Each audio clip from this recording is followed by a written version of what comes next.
Në intervistën e fundit në Çim Pega Live, Ahmetaj pohoi se ishte Edi Rama ai që i vuri para një dosje duke i kërkuar që të kallëzonte syrin. Televizioni është në prokurori prej disa vitesh për pastrim parash dhe dua që ta dinë të gjithë këtë fakt. Televizioni që ti e sjell këtu si argument është një subjekt i denoncuar për pastrim parash. Në rastin tënd ka një gjë tjetër interesante. Po. Më ka sjell një dosje me demek për akuzë për pastrim parash. Po. E kam studiuar dosjen, e kam thënë jo nuk ka pastrim parash. Dakor? Siç e pat edhe nga përgjigja e zëvendës kryeministrit, Edi Rama jo vetëm është autor kryesor i sulmit ndaj të vetmes media opozitare Syri Televizion, por ndërkohë ka marrë edhe përgjigjen e dosjes që ka 3 vjet që e tun për shantazh.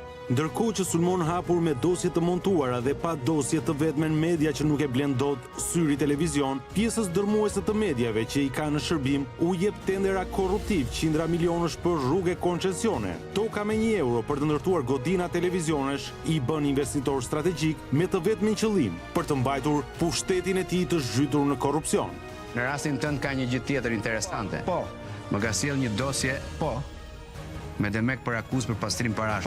Po. E kam studiuar dosjen, e kam thënë jo nuk ka pastrim parash. Dakor? Mirëmbrëma, po fillon plug. E nisim këtë emision me një parashtrim të akuzave që kryeministri Edi Rama bëri javën e shkuar ndaj Syrit Televizion. Jo pa qëllim, sepse akuzat e montuara nga Edi Rama, siç dosja që i kërkoi Arben Ahmetaj të bënte për Syrin, ishin në fakt simboli i qeverisë së tij, por edhe i rrethit të tij të ngushtë që shpesh kanë qenë objekt denoncimesh nga Syri Televizion, por edhe nga media prestigjioze europiane. Do t'i tregojmë sot se si ortak e bashkëpunëtor të afërm të Edi Ramës kanë ngritur skema të mirëfillta pastrimi parash. Miliona euro të zhvatura nga korrupsioni, krimi dhe deri te mashtrimi që pastrohen në bizneset hapura rishtazi për këtë qëllim.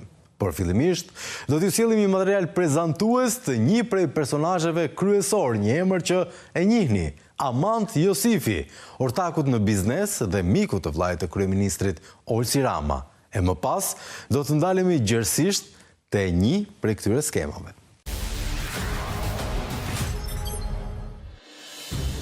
Teksa Edi Rama sulmonte Syri Televizion, po javën që shkoi, një tjetër media prestigjioze italiane, e pacënueshme nga kryeministri ynë, Italia Uno, në emisionin Lejene i drejtonte një apel publik kryeministrit ton, që të lejonte institucionet që t'u jepnin akses gazetarëve për të investiguar, si dhe i kërkonin vllazërisht që të ndalte aktivitetin e mashtrimeve me call centerat, duke lënë të kuptohet se pas tyre